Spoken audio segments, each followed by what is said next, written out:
दोस्त, Sunrisers Hyderabad IPL 2026 का हिस्सा बनने से पहले ही अब भारतीय क्रिकेट फैंस की तरफ से बाइकॉट की मांग उठने लगी है।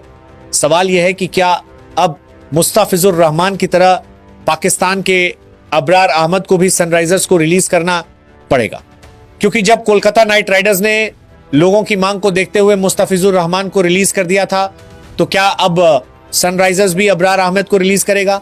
लेकिन दोस्त, सवाल यह भी है कि अबरार अहमद को रिलीज क्यों करना पड़े। हाँ दोस्त, इसका कारण आप में से कई लोग जानते ही हैं। पाकिस्तान के मिस्ट्री स्पिनर अबरार अहमद को इंग्लैंड की लीग द 100 में सनराइजर्स हैदराबाद की फ्रेंचाइजी टीम सनराइजर्स लीड्स ने अपनी टीम में शामिल किया है। जैसे ही इस पाकिस्तानी खिलाड़ी को टीम में लिया गया, सोशल मीडिया पर बड़ा विवाद शुरू हो गया। कई भारतीय क्रिकेट फैंस पूछ रहे हैं कि आखिर इस पाकिस्तानी खिलाड़ी को टीम में क्यों लिया गया। इसके पीछे एक बड़ा कारण बताया जा रहा है कि अबरार अहमद ने पहले सोशल मीडिया पर भारतीय सैनिकों को लेकर कथित तौर पर तंज किया था, खासकर ऑपरेशन सिंदूर के समय। कहा जाता है कि उन्होंने चाय का कप दिखाकर भारत को ट्रोल किया था। इतना ही नहीं, कई फैंस ये भी याद दिला रहे हैं कि अबरार अहमद ने विराट कोहली को आउट करने के बाद मैदान पर विवादित इशारे भी किए थे। कई मौकों पर उन्होंने भारत को लेकर सोशल मीडिया पर तंज कसने वाले पोस्ट भी किए थे। इसी वजह से अब कई भारतीय क्रिकेट फैंस सनराइजर्स हैदराबाद को आईपीएल से बाइकआउट करने की मांग कर रहे हैं। सोशल मीडिया पर कई लोग लिख रहे हैं कि आईपीएल 2026 से सनराइजर्स को बाहर कर दिया जाना चाहिए। लेकिन दोस्त, यहां एक और सवाल भी उठता है, क्योंकि द 100 के ऑक्शन से पहले कई मीडिया रिपोर्ट में कहा जा रहा था कि कोई भी भारतीय मालिकाना वाली फ्रेंचाइजी किसी पाकिस्तानी खिलाड़ी को नहीं खरीदेगी। बताया जा रहा था कि अगर नीलामी में पाकिस्तानी खिलाड़ियों के नाम होंगे भी तो भी भारतीय मालिकाना वाली टीमों की तरफ से कोई बोली नहीं लगाई जाएगी। बताया जाता है कि इस मामले में England and Wales cricket board ने भी आपत्ति जताई थी। इसके बाद यह फैसला लिया गया कि नीलामी में पाकिस्तानी खिलाड़ियों के नाम रहेंगे, लेकिन भारतीय मालिकाना वाली टीमों को बोली लगाने से बचना चाहिए। लेकिन दोस्त, अचानक सबको चौंकाते हुए सनराइजर्स की मालकिन काव्या मरन ने बोली लगानी शुरू कर दी। पहले जब उस्मान तारिक का नाम आया तो उन्हें लेने की कोशिश हुई, लेकिन वह सफल नहीं हो पाए। लेकिन जैसे ही अबरार अहमद का नाम आया, काव्या मरन ने उन्हें अपनी टीम में लेने के लिए जोरदार बोली लगाई और आखिरकार उन्हें टीम में शामिल कर लिया। अब बड़ा सवाल यही है कि बाकी पाकिस्तानी खिलाड़ियों को लेकर भारतीय फैंस उतने नाराज क्यों नहीं दिख रहे, लेकिन अबरार अहमद को लेकर इतना गुस्सा क्यों है। इसकी वजह बताई जा रही है कि अबरार अहमद ने पहले भारत को लेकर विवादित सोशल मीडिया पोस्ट किए थे। कुछ लोगों का कहना है कि ऑपरेशन सिंदूर के समय उन्होंने भारत को ट्रोल किया था।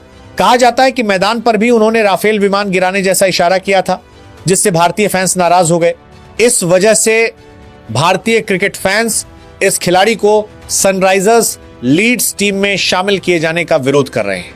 लेकिन दोस्त, सच्चाई यह भी है कि भारत और पाकिस्तान के बीच मौजूदा राजनीतिक तनाव की वजह से आज के समय में किसी भी पाकिस्तानी खिलाड़ी को टीम में लेना कई भारतीय फैंस को स्वीकार नहीं होगा।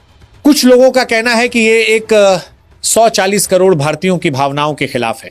फैंस का कहना है कि क्या टीम मालिक सिर्फ व्यापार समझते हैं और फैंस की भावनाओं को नहीं समझते। यही सवाल अब बार बार सनराइजर्स हैदराबाद की तरफ उठाया जा रहा है। अब दोस्त, बात करते हैं एक और उदाहरण की। जब शाहरुख खान की टीम कोलकाता नाइट राइडर्स ने मुस्तफिजुर रहमान को अपनी टीम में शामिल किया था, तब भी काफी विवाद हुआ था। कई लोगों ने शाहरुख खान को गद्दार तक कहा था, जबकि मुस्तफिजुर रहमान ऐसे खिलाड़ी हैं जिन्होंने कभी भारत के खिलाफ कोई विवादित टिप्पणी नहीं की। यहां तक कि आईपीएल से रिलीज होने के बाद भी उन्होंने भारत के खिलाफ कोई अपमानजनक बयान नहीं दिया। फिर भी अंत में उन्हें टीम से रिलीज कर दिया गया। अब सवाल यह उठ रहा है कि अगर मुस्तफिजुर रहमान जैसे खिलाड़ी को रिलीज किया जा सकता है जिन्होंने कभी भारत का अपमान नहीं किया, तो अबरार अहमद को क्यों नहीं? क्योंकि कई फैंस का आरोप है कि अबरार अहमद ने सोशल मीडिया पर सीधे भारत और भारतीय सेना का मजाक उड़ाया था और विराट कोहली जैसे दिग्गज खिलाड़ी को आउट करने के बाद अपमानजनक इशारे किए थे। इसके बावजूद अभी तक board of control for cricket in India की तरफ से अबरार अहमद को लेकर कोई सख्त बयान सामने नहीं आया है। इसीलिए अब फैंस पूछ रहे हैं कि क्या मुस्तफिजुर रहमान को सिर्फ इसलिए रिलीज कराया गया क्योंकि वह बांग्लादेश से थे और उन्हें कमजोर समझा गया? अगर ऐसा है तो फिर अबरार अहमद के मामले में वही नियम क्यों लागू नहीं होंगे? अब फैंस की मांग साफ है, सनराइजर्स को अबरार अहमद को रिलीज करना चाहिए। कई फैंस कह रहे हैं कि अगर ऐसा नहीं हुआ तो ऑरेंज आर्मी यानी सनराइजर्स के समर्थक भी टीम के मैचों का बाइकआउट कर सकते हैं। हालांकि इस मामले में राजीव शुक्ला ने कहा है कि यह एक बाहरी लीग है और इसमें बीसीसीआई का सीधा हस्तक्षेप नहीं है। लेकिन दोस्त, कई लोगों का कहना है कि अगर बीसीसीआई चाहे तो आईपीएल के जरिए सनराइजर्स हैदराबाद पर दबाव बनाया जा सकता है। अगर आईपीएल में दबाव बनाया गया तो सनराइजर्स को मजबूर होकर सनराइजर्स लीड से अबरार अहमद को रिलीज करना पड़ सकता है। अब देखना यह होगा कि बीसीसीआई इस मामले में कोई कदम उठाता है या चुप रहता है। आखिर बड़ा सवाल यही है, देश का सम्मान पहले या व्यापार पहले। अब सभी की नजर 28 मार्च पर होगी, जब आईपीएल 2026 का उद्घाटन मैच खेला जाएगा सनराइजर्स हैदराबाद बनाम रॉयल चैलेंजर्स बेंगलुरु।